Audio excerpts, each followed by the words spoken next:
Boker Tov, bonjour, bienvenue à notre étude du jeudi matin. Cette semaine, nous sommes Parashat Beha'alotecha, la troisième paracha du quatrième livre de la Torah. Et les sujets sont nombreux, encore une fois. On va essayer de s'arrêter sur l'un d'entre eux, celui qui marque un tournant dans le quatrième livre de la Torah. Alors qu'initialement, tout allait bien, tout fonctionnait, le rêve, le peuple juif, ça fonctionne. Et puis là, d'un coup, on s'aperçoit que le système ne fonctionne plus. À partir du milieu de la paracha de cette semaine, et pour les deux prochaines parachiotes, donc deux parachiotes et demi, on va assister au, je vais utiliser un mot qui n'est pas juste, mais le bug que rencontre le peuple juif dans sa structure. On a un problème, ça ne va pas, ça ne fonctionne plus. Ça commence cette semaine avec le peuple juif qui se plaint contre Moshe, puis Moshe qui se plaint à Dieu sur le peuple juif, je n'en peux plus. Puis on va voir Myriam et Aaron qui vont se plaindre de Moshe à la fin de la paracha. Puis ensuite, on arrive à la paracha de la semaine prochaine où c'est les explorateurs qui vont se plaindre de la terre d'Israël et de Dieu qui se serait planté quelque part. Il les envoie dans une terre dans laquelle ils n'arriveront jamais à entrer. Et puis enfin, on aura Korach qui va se plaindre contre Moshe et contre le système. Installez-vous, on commence. Donc deux parachiotes et demi, les deux prochaines, où le rêve du peuple juif, d'un peuple qui fonctionne, qui se développe, qui grandit, a l'air de battre de l'aile. On a l'impression que ça ne va pas. On va essayer de se pencher donc sur ce tournant dans la paracha de cette semaine, étudier de l'histoire d'abord, dans un premier temps, l'histoire comment Moshe réagit à ce qui est en train de se passer. Et forcément, suite à l'histoire, c'est l'inspiration, l'implication et la leçon pour nous, pour un des sujets les plus difficiles auxquels l'individu est confronté, auxquels la famille est confrontée, le couple est confronté, et plus précisément, majoritairement, les hommes sont confrontés. Un des sujets les plus difficiles. On va voir comment dans la paracha de la semaine, on va trouver des solutions, en tout cas une ressource. Très, très bel enseignement pour la vie de tous les jours. On commence, référence, premier texte, Bamidbar, Yud, Vayi, Bashana, Sheni, Bachodesh, Sheni, Besni, Bachodesh. Le peuple juif est donc maintenant sorti d'Égypte. Il était au Sinaï, il a reçu la Torah, et ça fait 1 an qu'il est installé au Sinaï. Ça fait 1 an qu'il ne bouge pas. Depuis le don de la Torah, il est installé, tout va bien, presque 1 an. Et puis le 20 Iyar, ça y est, la colonne de nuée qui est censée marquer le démarrage du prochain voyage, ça y est, on se déplace, et le peuple juif va se déplacer. Le verset nous dit, ils ont repris un voyage qui a commencé par durer 3 jours.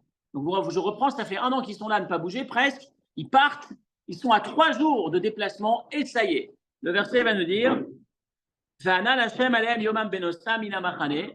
colonne de nuée les accompagne donc dans leur voyage. Et là, on a cette pause en plein milieu du verset, ce phénomène exceptionnel qu'on ne trouve qu'une seule fois dans la Torah, c'est dans la paracha de cette semaine.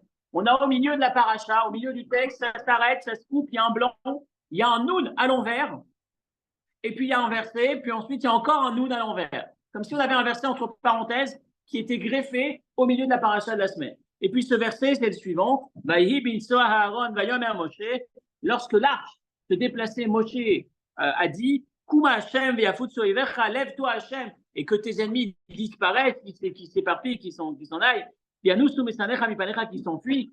Et lorsque l'arche s'arrêtait, Moshe disait, Shuba Hashem Revot Afei Israël, installe-toi ici, etc. Dans ce verset, on ne comprend pas le noun à l'envers, les deux nouns à l'envers. On ne comprend pas la place du verset ici. Je vous rappelle que ça fait longtemps, que ça fait bien longtemps qu'ils ont quitté, que l'organisation des voyages a déjà été présentée dans la Torah. C'est début du livre, début du 4e livre. On est à la 3e paracha.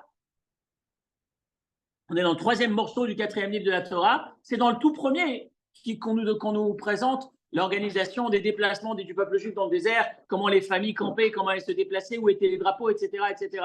Donc, dans l'absolu, ce n'est pas maintenant qu'on doit nous dire que lorsqu'on se déplace, l'arche, lorsque l'arche se déplaçait, Moshe disait, etc., etc. C'était il y a un moment qu'il fallait en parler. Pourquoi tu grèves cette phrase ici? Elle n'a rien à faire ici, cette phrase. Et on a ces deux nouns, comme si on était en train de nous mettre cette phrase entre parenthèses.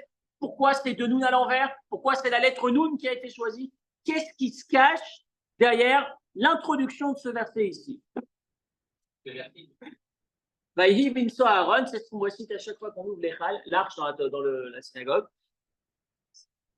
C'est pas deux versets. Ah oui, c'est deux, mais c'est pareil, c'est le sens. C'est que lorsque l'arche se déplaçait, Moshe disait lève-toi Hachem et que tes ennemis s'en aillent, s'enfuient, ou nous royomar. Et lorsqu'il se reposait, lorsque l'arche s'arrêtait, ça c'est le deuxième verset, lorsque l'arche se posait, alors Moshe disait Chouva Hachem, installe-toi, reviens parmi nous Hachem, et vote à Israël, etc. L'idée c'est, encore une fois, c'est que ces versets, ou je disais peu, cette formule, sa place était dans le début de la Torah, du 4e livre, lorsqu'on nous parle de l'organisation des déplacements du peuple juif dans le désert. Pourquoi ici? Encore une fois, c'est une toute petite question, ce n'est pas la question du jour, mais c'est ce qui va nous permettre d'entrer dans le sujet. La Gemara va nous dire Shabbat Kuftet Vav Bet, la référence, le texte qui suit dans la référence. La Gemara dans le traité Shabbat à la page 115 va nous dire Asala Kadosh Baruch Hu Skimaniot Milmala Olemata. Dieu, il a mis un petit signe, il a fait des signes, comme ces parenthèses, au début et à la fin du texte. Loma Poshen Zemekoma, parce qu'en vrai, la place de ce verset, c'est pas ici. Donc il l'a mise entre parenthèses. Le nun à l'envers, c'est comme une parenthèse. En vérité, elle aurait dû se trouver dans le début du livre de Bamidbar, lorsqu'on nous dit, lorsque le peuple juif se déplaçait et commence à s'organiser, c'est là où il fallait nous dire Vaïhi, Binso, Aaron, Vayomer, Moshe, ce que Moshe disait lorsque l'arche se déplaçait. Et pourquoi est-ce qu'elle est ici? D'ailleurs, plus tard, on va la remettre à sa place. Pour le moment, elle est ici. Plus tard, on la remettra à sa place. Quand est-ce plus tard? Écoutez bien. Lorsque le Yetzer Hara n'existera plus et que les sanctions qui sont la conséquence de ces pulsions qui mènent l'individu dans la faute disparaîtront. À ce moment-là, ce passage reviendra à sa place. Alors pourquoi il a mis ce passage ici? Écoutez bien. C'est pour faire une interruption entre la première punition et la deuxième punition, le premier drame et le deuxième drame. Quels sont ces deux drames? Pour Anut Rishona, alors il commence à l'envers ici, il dit pour Anut Shnia, la deuxième punition, le deuxième drame qui s'est passé, c'est la deuxième partie, celle qui est après la parenthèse, c'est lorsque le peuple se met à se plaindre et dire on en a marre, on veut manger du poisson, on veut manger de la pastèque, de l'ail, de l'oignon, etc., etc. Ça, c'est le deuxième partie où le peuple va se plaindre et ça va mal se terminer. Ou pour Anut Rishona, c'est quoi la première? Où est-ce qu'on parle de premier drame? On vient de nous dire, ça fait un an qu'ils sont là, qu'ils campent devant la montagne et qu'ils s'en vont. Où est l'erreur? Alors, l'explication que l'Agmara nous donne, c'est que normalement, si je vous dis aujourd'hui, je quitte, aujourd'hui, admettons que demain, vous partez en vacances et que vous partez à la destination de vos rêves. Okay, imaginez que ce soit Israël. Pas pourquoi, voilà. Le rêve absolu, ça fait 10 ans que vous attendez ça, ça fait 20 ans que vous attendez ça. Vous avez mis de côté salaire après salaire, vous avez mis de côté pour pouvoir réaliser ce voyage et vous le faites. D'accord? Vous prenez l'avion demain. Comment vous vous exprimez? Vous me dites, je pars en Israël demain? Ou vous me dites, je vais en Israël demain? Ou alors vous me dites, demain, je sors de chez moi. Je sors de chez moi, ça n'a pas de place. Je pars de chez moi, on s'en fout. L'élément principal, l'information essentielle, c'est là où je vais. Le peuple juif, il attend qu'une seule chose, c'est le rêve d'aller en Israël. Il est sur le mont Sinaï depuis maintenant presque un an, au pied de la montagne. Le verset aurait dû me dire, ils sont partis en Israël. Pas, ils sont partis, ils ont quitté la montagne. Pourquoi tu me dis, ils ont quitté la montagne? Peu importe le lieu que tu quittes, c'est la destination qui l'emporte, en théorie. Et de là, la Gemara va nous dire, Vaïsou, comme vous venez de le dire, Vaïsou, ça veut dire ils se sont enfuis, ils ont quitté, ils ont dit, ouf, on s'en va. Comme l'école est finie, c'est un drame. C'est quoi ce drame? La cloche. On n'en peut plus, voilà ce que ça s'est insinué. Plus on reste, plus on reçoit des commandements. Stop, on n'en peut plus. Ça y est, enfin, on part. Presque un an. Ça, c'est l'aspect négatif de la chose. Ça, c'est l'aspect négatif de la chose. Parce que dans la théorie, la montagne, c'est l'endroit le plus sacré. Ils ne savent pas comment c'est Israël. Ce n'est pas la question. La question, c'est pourquoi tu t'exprimes de cette manière. Pourquoi tu ne dis pas on va en Israël, c'est la destination qui compte. Pourquoi tu dis je quitte? Le verset dit ils ont quitté, l'expression qui nous dit, regardez ici, Nachmanid, ils étaient joyeux de quitter le Sinaï, comme un enfant qui dit ouf, l'école est terminée. Amrou, ils ont dit Shema Yirbe ve'iten mitzvot, j'ai peur qu'il nous donne encore, que Dieu nous donne encore des mitzvot si on reste longtemps ici. Donc jusque-là, encore une fois, on est loin du sujet, on n'a pas terminé. Et pourquoi est-ce qu'on a ce noun à droite et ce noun à gauche? Et pourquoi c'est un noun? Quel est le sens du noun? Il y a plusieurs explications. Le noun, première explication, le Baal HaTurim va nous dire parce que, en vérité, la place de ce texte aurait dû être 50 segments plus tôt. Vous savez, dans la Torah, on appelle une paracha la paracha de la semaine, mais il y a un autre terme, une autre définition du mot paracha, c'est les espaces, les paragraphes espacés de blanc dans la Torah. Quand vous prenez le livre de Sefer de Torah, il y a plein de blancs. Dans une même paracha, il y a plusieurs parachiotes, plusieurs segments. Et donc, si je me pose la question, Vaïe bin Soa, sa véritable place, c'était Noun. C'était 50, Noun, c'est la valeur numérique de 50 morceaux, c'est tout. 50 morceaux plus tôt. Voilà pourquoi on a mis un Noun. Première explication. Deuxième explication, très jolie aussi, c'est le Kliyakar qui dit Noun, ça a une traduction en araméen dans le langage du Talmud, ça veut dire un poisson. Et donc le peuple juif était assimilé et comparé au poisson parce que le poisson ne peut pas vivre en dehors de l'eau. Le peuple juif ne peut pas vivre hors de la Torah. Et donc le Noun ici, il est à l'envers parce que c'est la définition du poisson qui est censé représenter le juif qui a été abusé. Ils ont pensé qu'on pourrait se vivre sans Torah. Ils vont se plaindre, ils vont vouloir quitter la Torah, etc., etc. Ça, c'est la deuxième expression. Il y a une troisième qui est aussi précise, qui est rapportée avec le fait qu'on en a parlé il y a quelques semaines. Le Noun, c'est le symbole de ce fameux verset du Tehillim qui dit Nafla lotosifkum. Pardon, pas le Tehillim, ce qui n'est pas dans la justement. Nafla, qui est le symbole de la faute, de la chute, le peuple juif qui chute.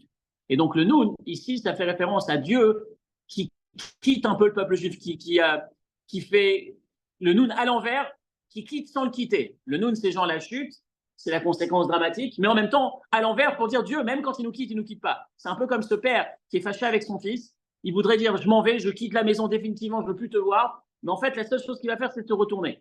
Il va pas partir en vrai, il va rester à côté. Ça, c'est le sens de ce Noun inversé. 3 explications sur le symbole du Noun. Pourquoi le Noun 50, le chiffre 50, Noun, le symbole du poisson, la Torah pour le peuple juif comme de l'eau pour le poisson, ou alors Noun, la référence à Nafla qui veut dire le symbole de la chute, et qui est à l'envers parce que Dieu finalement ne s'en va pas.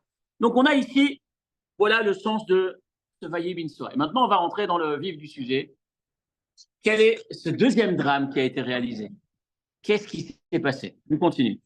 Référence numéro 2, Bamidbar Yudalef, 11e chapitre du livre de Bamidbar. Le peuple s'est plaint. Ça n'a pas plu à Dieu. Dieu s'est mis en colère. Et il y a un feu qui s'est emporté dans la communauté. Le Asafsouf, c'est les râleurs professionnels.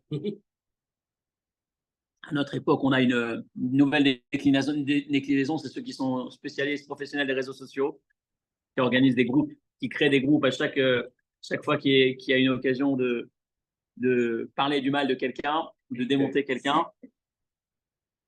Ces gens-là, ils ont eu des envies.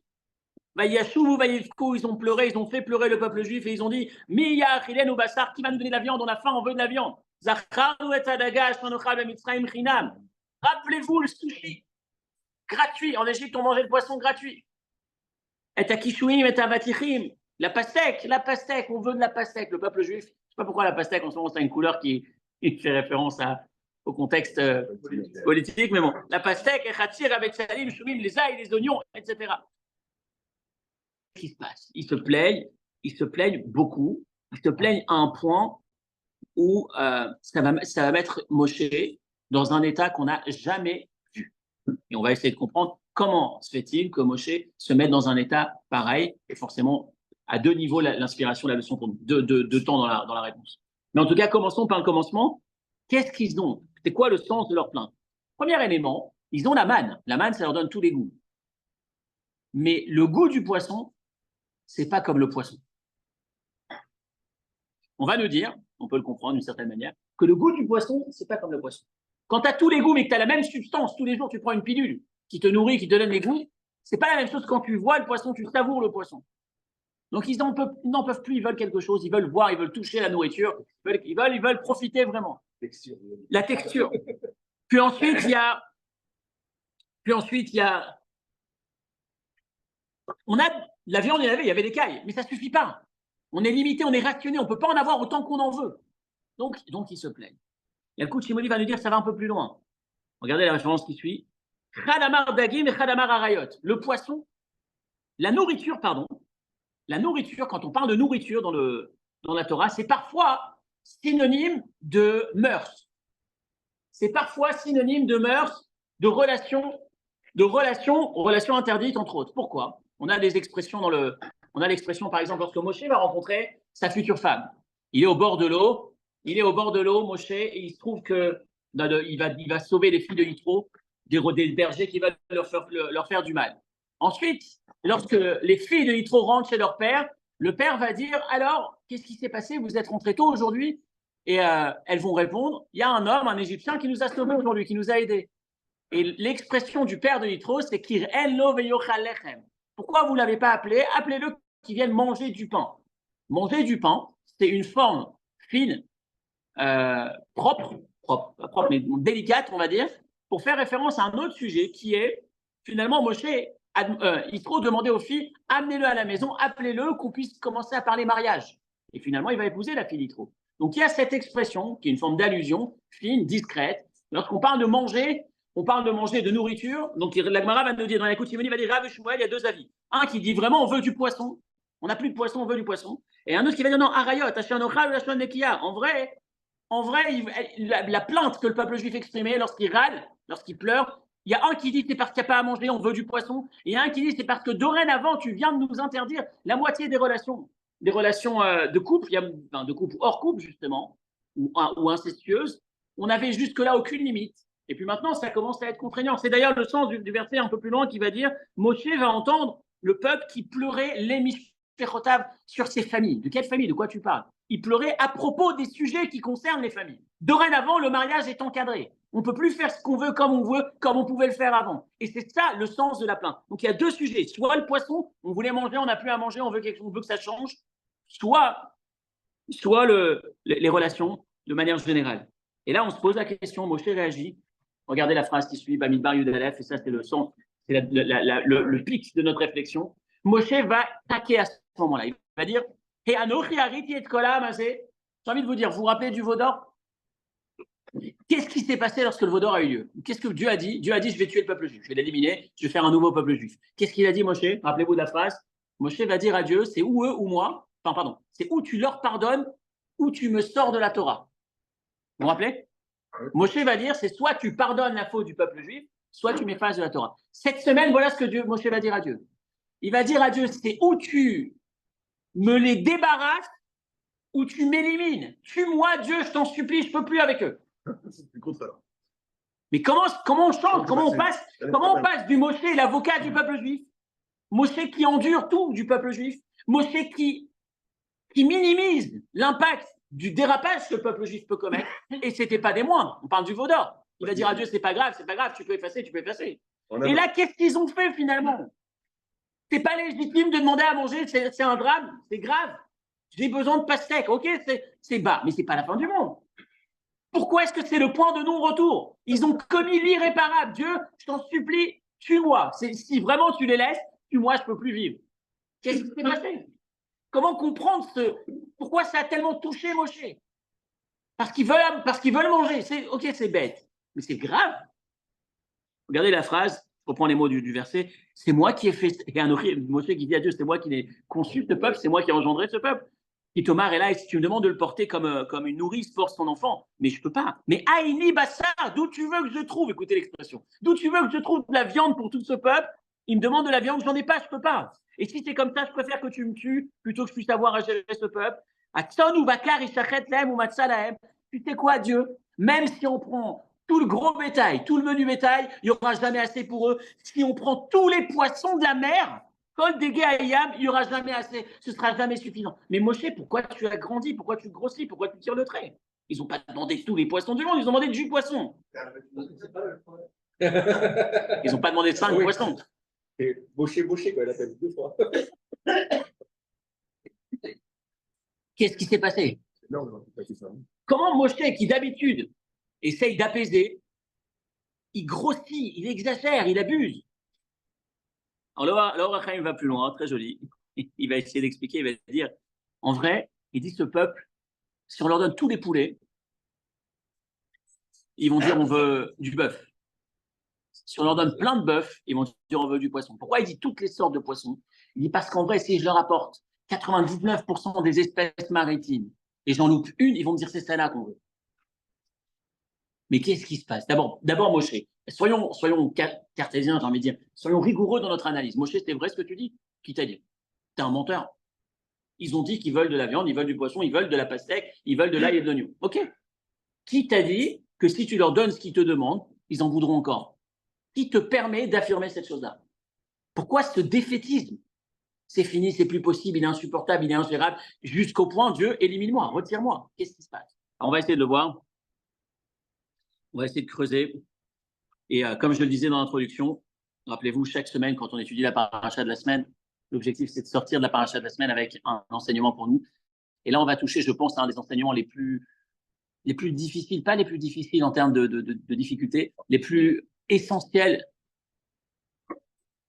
Le nombre de personnes qui sont impactées par ce drame, par ce Yetzer Hara, le mauvais penchant que Dieu a créé chez l'être humain, en particulier chez l'homme, c'est valable chez les deux, mais ici c'est un cours d'hommes, donc on parle aux hommes. Si on faisait un cours avec les femmes, on aurait pu parler aussi Les femmes en ligne. Je parle en live. C'est plus facile d'ailleurs. Hier, pour avoir fait le cours aux deux, non, c'est pas ça, c'est plus facile quand il n'y a qu'un seul sexe, c'est plus facile à traiter d'une problématique. En tout cas, cette problématique aujourd'hui, elle est véritablement, ouais. Ils ne sont pas encore en cours, ils ne sont pas intéressés par mon profil. C'est un vrai sujet. C'est un sujet, je répète, et là je suis un peu plus sérieux, c'est un sujet où il y a malheureusement des gens qui souffrent tellement, et je vais vous dire qu'ils souffrent tellement, qu'ils souffrent des deux côtés. Parce qu'un homme qui tombe devant ce Yetzer Hara, un homme qui a la tête qui s'évade, il a des pensées qui le perturbent, ces pensées l'emmènent à regarder ailleurs, et quand il regarde ailleurs, parfois ça l'emmène à faire ailleurs, à faire de travers à côté de ce qu'il est censé être, à perdre le cap de sa vie. C'est un drame pour ceux qui l'entourent, forcément, ceux qui subissent, les victimes. Mais en vérité, le drame, il est aussi pour lui. Il a envie de voir Dieu et lui dire, Dieu, s'il te plaît, pourquoi tu ne peux pas m'aider? Comment je peux faire pour ne pas être face à cette situation? Ces mauvaises pensées, ces pulsions, etc. Comment on peut gérer? On va voir ce qui se cache dans ce passage. On va commencer avec une image, une parabole, une histoire. C'est un jour un cocher. Son job, c'était cocher d'un homme très riche. Il est là depuis longtemps, il a ses fonctions. Et un jour, il pète un plomb. En tout cas, il dérape. Et il arrive en plein milieu de la forêt. Il descend de son cheval ou de sa place. Il attrape son patron derrière. Il prend le fouet avec lequel il frappait les chevaux. Il se met à le frapper. Il l'attache. Il dit, écoute, à partir de maintenant, on change les règles du jeu. C'est toi qui vas être le cocher, c'est moi qui suis le riche. Et si tu bronches, tu vois ce qui va t'arriver. Et puis, c'est ce qui se passe. Le gars est un peu contraint. Il est avec il a pas le choix. Il est en plein milieu de la forêt. C'est où il risque d'être tué. Puis, ils arrivent en ville. Arrivant en ville, la première mission de notre propriétaire, de notre riche, c'est de trouver une solution. Donc, encore une fois, arrivé en ville, on ne sait pas qui est qui en vrai. Et donc, dès qu'ils arrivent, première instance communautaire, le premier rave, le cocher qui en vérité est le riche, va voir le rave, il le prend à part, et puis je peux vous voir une seconde, j'ai un problème. Mon cocher a dérapé en plein milieu de la route, il m'a attrapé, il m'a frappé, et voilà ce qu'il me demande. Est-ce que vous pouvez m'aider à rétablir la justice? Le rave dit, OK, écoutez, emmenez-moi le cocher, emmenez-moi celui qui, selon vous, est le cocher. Donc, l'homme arrive avec les vêtements du riche, en costume et tout ce qu'il faut. Il dit, je ne sais pas ce qu'il raconte, mais il y a quelque chose qui ne va pas. Il a toujours été mon cocher, c'est moi le riche, c'est lui le cocher. Et le rave, il dit, OK, si ça ne vous dérange pas, j'ai quelques trucs à faire encore, je vous prends dans quelques minutes. Il demande à son secrétaire de les mettre dans la salle d'attente. Et puis ensuite, il continue à vivre sa journée normale, comme si de rien n'était. Premier rendez-vous, deuxième rendez-vous, un problème par-ci, un problème par-là. Et les deux, le cocher et le riche, sont les deux dans la salle d'attente et des heures passent. Et puis ils se disent peut-être qu'il nous a oubliés. Et puis au bout d'un moment, le Rav se souvient d'eux. Il envoie à son secrétaire, il leur dit pose-leur la question, demande-leur. On s'excuse pour le retard. Enfin, ça fait un moment qu'ils sont là, qu'on ne s'est pas occupé d'eux. On est vraiment désolé. Est-ce qu'ils auraient besoin de quelque chose? Est-ce que je peux les aider? Est-ce qu'ils ont besoin de quelque chose? Il y a un des deux qui dit j'aurais besoin juste d'un peu de pain et d'un peu de poisson, de sardines, de poisson salé. Et l'autre qui dit si ça vous dérange pas, j'ai besoin d'un peu de dentifrice, un peu de savon pour me laver la figure. Et rien qu'avec leur expression, rien qu'avec ce qu'ils ont exprimé comme besoin, le Rav va tout de suite déterminer qui était qui. Le premier, il est au niveau social, le niveau de son esprit, où est-ce qu'il se trouve. Il a besoin d'un peu de pain, d'un peu de poisson. C'est ce qui le nourrit. C'est là où il en est dans ta vie. L'autre, il a un niveau au-dessus. Il a un standard, entre guillemets, différent. Et ça s'exprime. Un peu fatigué, un peu épuisé, je calcule un peu moins, je réponds spontanément. Et dans ce spontané, on voit où est-ce qu'on est. Voilà ce que Rambam va nous dire. Accrochez-vous à partir de là. Un juif, on sait qu'il est un éternel insatisfait. D'abord, c'est un râleur professionnel, pardon, souvent. C'est un révolté. Les Juifs sont à la base de beaucoup, si ce n'est peut-être même les plus grandes des révolutions. Il ne se contente jamais de ce qu'il a. Il y a toujours un manque qui va chercher à assouvir. Rambam va nous dire quel regard on doit avoir sur les envies, les pulsions, les envies d'une part de la nourriture ou alors de tout ce qui touche à l'intime. Regardez référence numéro 3. Le sujet le plus difficile pour un individu de maintenir le cap, c'est tout ce qui touche aux pulsions, tout ce qui touche à l'intime, aux relations intimes. Amou Chachamim, nos maîtres, Maïmonide nous dit, nos maîtres nous ont dit, lorsque le peuple juif a reçu la Torah et qu'on leur a parlé de ce chapitre qui s'appelle Arayot, les relations interdites et autorisées, Bachou, ils ont pleuré et ils se sont plaints tellement c'était difficile. Comme il est écrit, Bochel et Mishpechotav, ce qu'on vient de dire tout de suite, on a parlé il y a quelques instants, il pleurait à propos du sujet des familles. Les fichach, Raoui Adam, la Koufitsu Badavarazé. C'est la raison pour laquelle, effectivement, l'individu doit travailler en permanence sur ce sujet, avoir un esprit occupé positivement, etc., etc. Veizer Mina Yifoud, faire en sorte de se mettre en garde, faire très attention de ne pas se retrouver dans des situations d'isolement, rester seul, un homme avec une femme, parce qu'effectivement, c'est un des risques, une des pistes, un des éléments qui peuvent emmener à la faute. Il y a des sujets mondains, bas, qui peuvent finalement, dans la légèreté, on peut se retrouver à se retrouver davantage exposé au risque d'eux. Et il finit par voilà l'élément le plus grand que notre Rachamim nous ait dit à ce sujet. Si tu veux la meilleure solution, le meilleur gardien, si on peut dire pour nous-mêmes, qu'il investisse sa tête à un moment d'étude de Torah, chez El Machashevet Arayot Midgaberet, parce que ces pensées qui mènent vers ce domaine de la vie et les dérapages ne viennent se poser dans l'esprit, exclusivement dans l'esprit d'un individu qui a la tête vide. Lorsque la tête est occupée, et en particulier, je reprends, mais ou Bechorma ou Omer, lorsqu'un individu est investi dans la Torah, dans la Chorma, dans la sagesse, en particulier dans la Torah, à ce moment-là, il est beaucoup moins sujet à cette problématique. Premier élément, première étape dans la réflexion, Moshe Rabbeinu est en train de dire, s'il me demandait simplement, juste en sortant d'Égypte, du pain, de l'eau, ça ne me dérange pas, j'ai pas de problème, je peux les couvrir, je peux les comprendre, j'ai de l'espoir. Pourquoi je sens que c'est perdu? Parce que Rabbi Nachman de Breslev raconte cette histoire, cette image. Il y avait un jour un roi qui avait, alors encore une fois, je ne suis pas un expert en vin, mais dans l'exemple de Rabbi Nachman, aujourd'hui, il y aurait peut-être d'autres références. Dans l'exemple de Rabbi Nachman, c'est le vin de Turquie. Il dit il y avait le vin de Turquie c'était un vin extraordinaire. Les raisins de là-bas, ils sont dans une des zones de.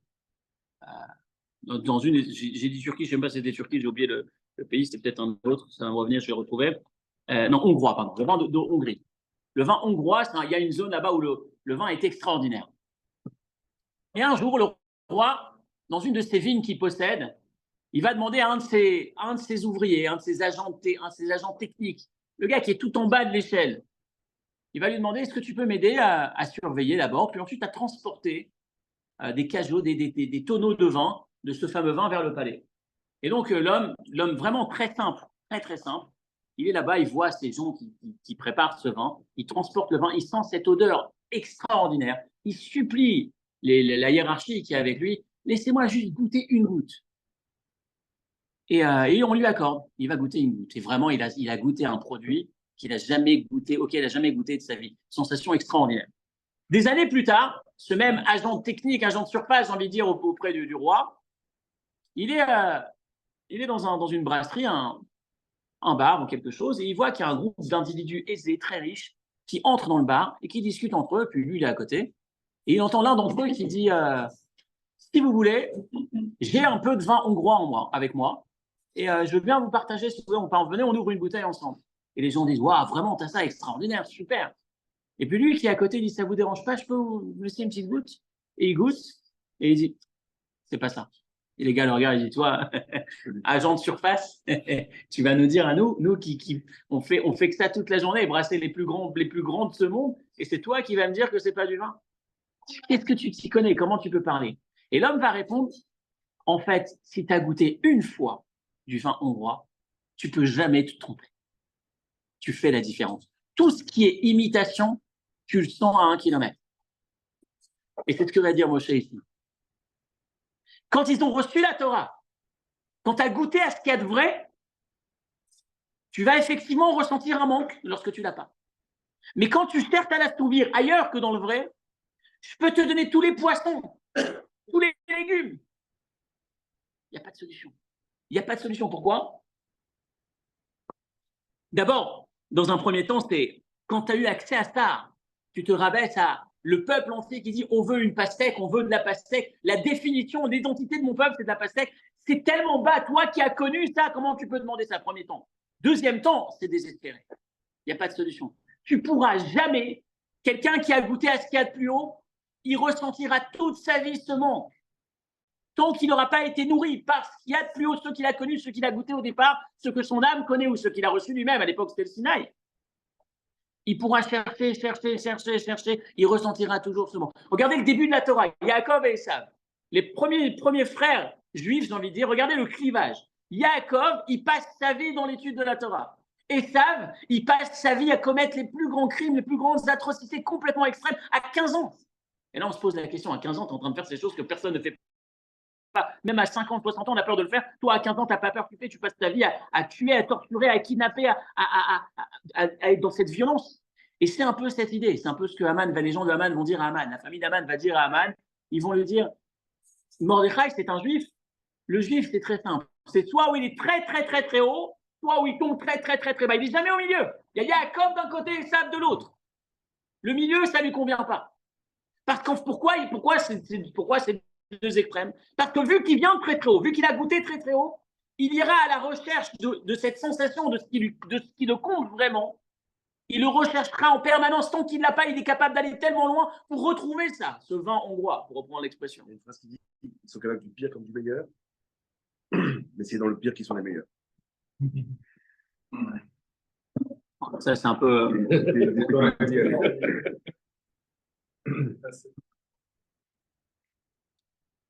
Regardez la référence numéro 4. C'est une histoire qu'on a étudiée il y a quelques années.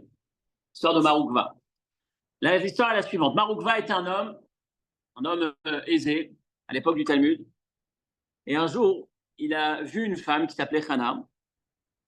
Et elle lui a plu. Il a vraiment, vraiment voulu conclure quelque chose avec elle, mais elle était mariée. Et il est tombé malade. Malade. Les médecins lui ont dit, il y a un risque pour sa vie. Il va peut-être mourir. Est-ce qu'on peut négocier quelque chose avec cette femme? Est-ce qu'on peut au moins qu'il puisse parler avec elle? Et les maîtres, les chachamim m'ont dit non. Si cette conversation, c'est pour finalement exploiter, profiter quelque part dans une orientation qui n'est pas correcte, qui n'est pas convenable, non. Puis, la situation s'est un peu stabilisée de son côté. Du côté de cette femme, son mari s'est endetté. Il s'est retrouvé en prison. femme allait rendre visite à son mari.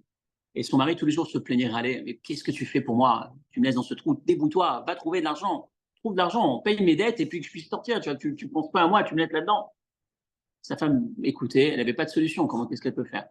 Et à un moment donné, son mari lui dit, pourquoi tu vas pas voir Maroukva, ce riche, demande-lui qu'il te prête. Elle le regarde, elle lui dit, mais ça va? Tu entends ce que tu dis? Tu sais bien ce qui s'est passé. Il voudrait. Elle me dit, mais c'est pas grave, tu vois bien dans quelle situation je suis? Elle y va. Elle va le voir. Elle lui demande de l'argent. J'ai un service à te demander. Est-ce que tu peux me prêter une somme d'argent? Mon mari entre en prison, etc. Maroukva lui dit, OK, il lui prête cette somme immédiatement. Et puis l'étape d'après, le temps d'après, c'est, il lui demande, il lui fait une avance. Et la femme va lui répondre. L'expression est très, très forte. Vous l'avez en référence numéro 4, deuxième partie. Va Tomer lo Chana. Chana va lui dire, tu sais, en vérité, tu peux faire de moi ce que tu veux. Tu viens de me sauver, tu viens de me prêter sans condition, ou me donner même, on ne rappelle plus les détails, une somme tellement importante, tu sais bien que tu as le pouvoir absolu quelque part. Aval, mais, il y a ce fameux mais. L'opportunité pour toi d'acheter ta part au monde futur se présente maintenant. Je t'en prie. Isaïe, ne passe pas à côté. C'est tout ce qu'elle lui dit. Et qu'est-ce qu'il dit? Elle finit en disant, tu sais combien de personnes vont, quels sont les efforts qu'il y a à fournir normalement pour avoir accès à cette grandeur, et là tu l'as devant toi. Il va entendre ça, il va la laisser, il n'y aura rien. La suite de l'histoire, c'est que les gens, quand elle va apporter le chèque à son mari va dire quoi? Cette somme-là, d'où tu l'as eu? Bah, tu m'as demandé d'aller le voir. Et donc forcément, tout de suite, il est certain qu'il y a eu quelque chose, il se sépare d'elle. Et il parle de ce Maroukva qui a exploité cette femme, qui avait besoin d'argent, et qui a fait ce qu'il a fait. Et tout le monde se sépare de lui. Un jour, je crois que c'est Eliyahu Hanavi, l'histoire d'Agma raconte, je crois que c'est en tout cas un grand maître qui passait par là. Et puis ici, le maître passe par là avec ses élèves. Rabbi Akiva, pardon, c'est Rabbi Akiva. Rabbi Akiva qui passe par là, il le voit Maroukva sur son cheval, en train de passer à côté d'eux. Et Rabbi Akiva dit à ses élèves, appelez-le, que je voudrais étudier avec lui. Les élèves sont un peu gênés, mais ils vont le faire. Le mari de cette femme vient et fait, Rabbi, vous étudiez avec lui? Vous savez ce qu'il a fait? Il a détruit une famille. À cause de lui, on est séparés. Et tout ce drame parce que cet homme n'a pas su se retenir. Rabbi Akiva dit, mais tu vois pas qu'au-dessus de lui, il y a une flamme que les anges ont accrochée au-dessus de sa tête? Il a eu un surnom, je crois que c'est l'expression qu'on va voir ici après. Il y a un nom qui a été associé à son nom en rapport avec cette flamme qui brillait au-dessus de sa tête. Donc l'homme a compris qu'il n'y avait rien eu. Et finalement, ils se sont remis. Maroukva, qu'est-ce qui a fait qu'il est revenu? Si elle lui avait dit simplement, tu sais, si tu touches, c'est l'enfer, tu vas mourir en enfer. Dieu, c'est un péché qui ne pardonnera jamais. Tu sais combien c'est grave. Qu'est-ce qui te serait passé? Il aurait été encore plus intéressé, encore plus. Il aurait ressenti encore plus le manque quelque part. Je vais passer à côté de quelque chose. Elle a utilisé une autre chose. Elle lui a rappelé combien il est grand. Elle lui a rappelé combien il est précieux. Elle lui a rappelé combien, en vrai, le manque que tu ressens, si tu veux. Mets-le là où il est. C'est pas exactement ce qu'elle lui a dit. Elle l'a simplement mis en valeur. Si on cherche à combattre le Yetzer Hara, si on cherche à être fort vis-à-vis de nous-mêmes, la recette, regardez la référence suivante, c'est un des textes qui est rarement utilisé parler dans le Rabbi, on parle rarement de ce sujet, mais on a quelques extraits, il est là. Comment faire pour réparer la faute? La faute, c'est tout ce qui touche à ce domaine de la vie, de l'intime. Le Rabbi dit, à notre époque, où on n'est plus dans les jeunes, à une époque, on parlait de jeunes pour réparer, pour faire teshuva. Aujourd'hui, on parle moins de jeunes, parce que le jeune, ça affaiblit, et c'est pas, à notre période, on a davantage de déficits que de bénéfices lorsqu'on jeûne. On fait moins, on est affaibli, etc. Quelle est la solution? Ou Inyan Esser-Hadat. Il dit, la première solution, c'est de détacher l'esprit, d'avoir l'esprit ailleurs. Il explique. Esser-Hadat, ça ne veut pas dire combattre la mauvaise pensée. Combattre la mauvaise pensée, c'est rester en contact de la mauvaise pensée. C'est pas ça l'idée. Et là, la Siach et Hadat Mimena, quitter, passer à autre chose, occuper ma pensée Beïnyan Acher dans un autre sujet.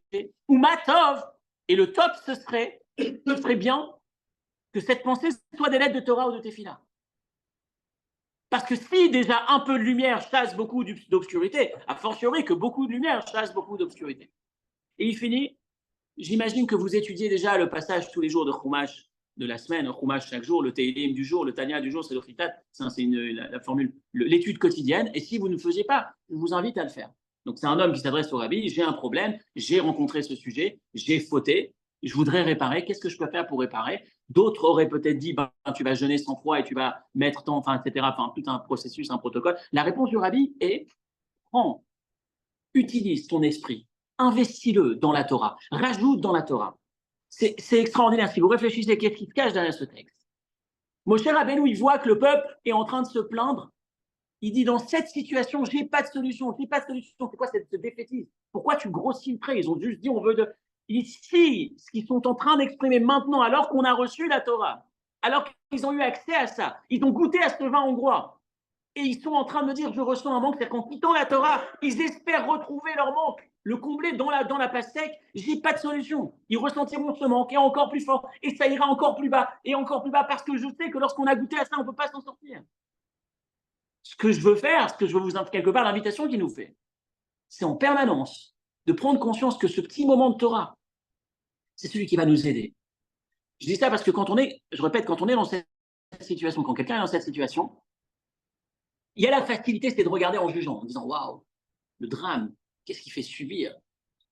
Il y a un autre regard, celui qui est beaucoup plus fin, celui de Moshe Rabbeinu quelque part. Pas Moshe Rabbeinu dans cette histoire, Moshe Rabbeinu quand il a été choisi.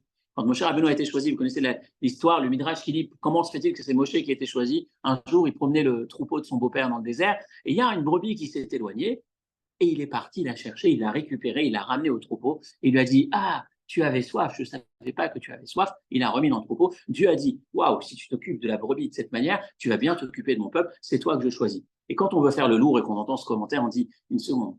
Vous imaginez un berger qui est payé pour garder les bêtes, qui va laisser une bête partir, mais comme il est parti la récupérer, il est extraordinaire, c'est pas pour ça que tu es payé. C'est un peu le gars qui emmène ses enfants en sortie scolaire et qui voit un enfant qui s'en va, qui quitte le groupe. Et il se dit, oh, tiens, viens, reviens dans le groupe. Ah, waouh, tu mérites une médaille. Mais c'est pas pour ça que tu es payé. C'est quoi la grandeur de Moshe? Et on va nous dire que la grandeur de Moshe, c'est pas qu'il a été récupéré. C'est l'analyse qu'il a eue lorsque lui est parti.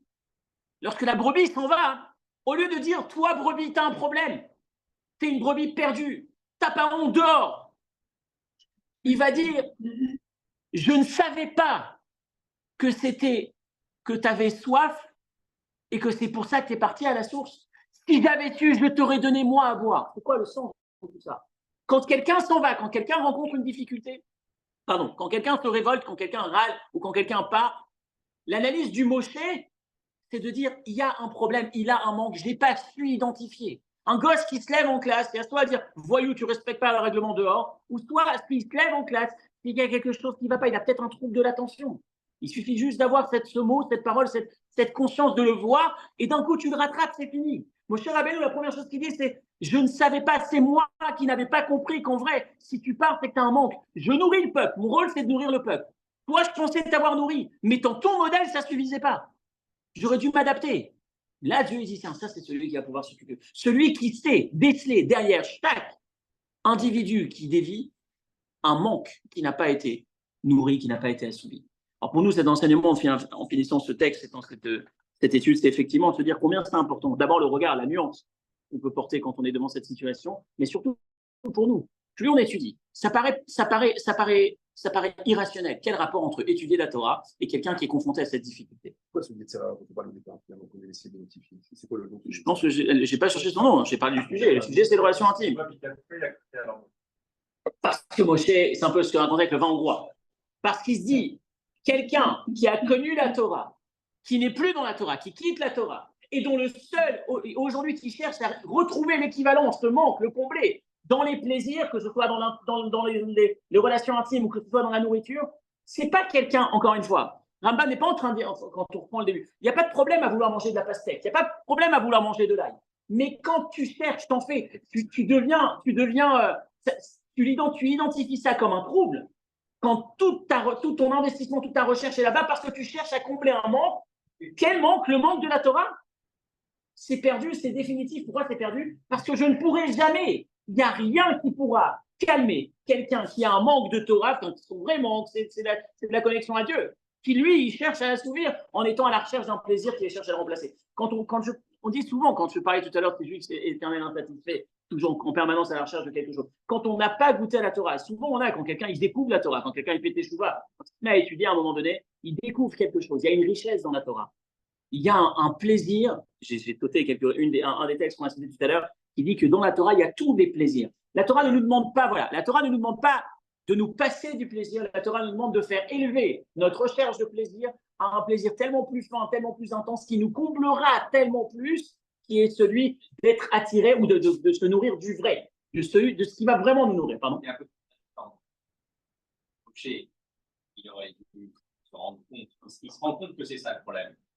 Au lieu de s'énerver, c'est pas qu'il s'énerve. Il doit avoir la démarche comme l'enfant hyperactif, de comprendre qu'ils sont dans un travers et qu'il faut. Mais la manière de l'exprimer, quand il dit à Dieu, aujourd'hui, c'est des gens qui ont reçu la Torah. Avant le don de la Torah, j'étais prêt à me mettre en quatre, à leur donner de l'eau, alors tout ce qu'ils m'ont demandé, je l'ai accepté.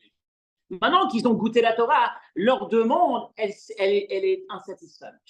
On peut pas gérer, on peut pas régler. Maintenant qu'ils ont goûté à ce vin hongrois, et qu'ils espèrent retrouver ce qu'ils avaient là-dedans, dans ces plaisirs futiles, ils n'y arriveront pas. En fait, l'expression de cette fatalité, tu as raison. Pourquoi à un moment donné, il y a un non-retour. Non, ça veut dire que Moshe, il doit nous dresser un tableau. Il doit nous donner cette information. Sachez que cette équation, elle peut pas se régler. Et peut-être que de cette manière, d'une certaine manière, il nous aide à régler finalement le problème. Où il réveille le peuple.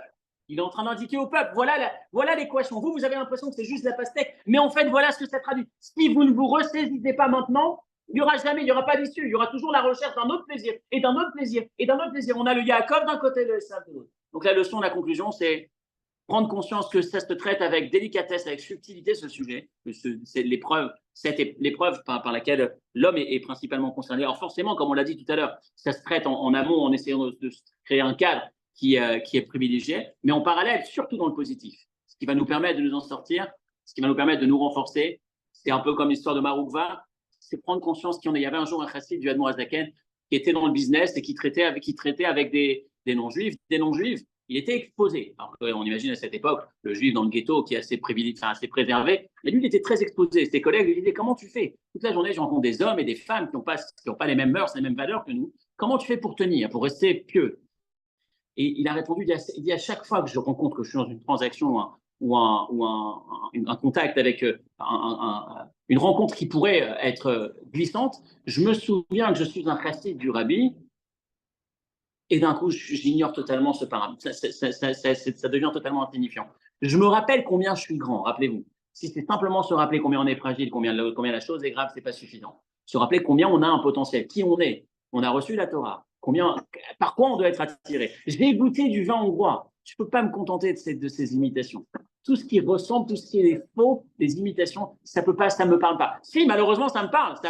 Ça se vend très fort. C'est ça le sens du Yetzirah, de la pulsion. Ça se vend à nous très, très, très fort.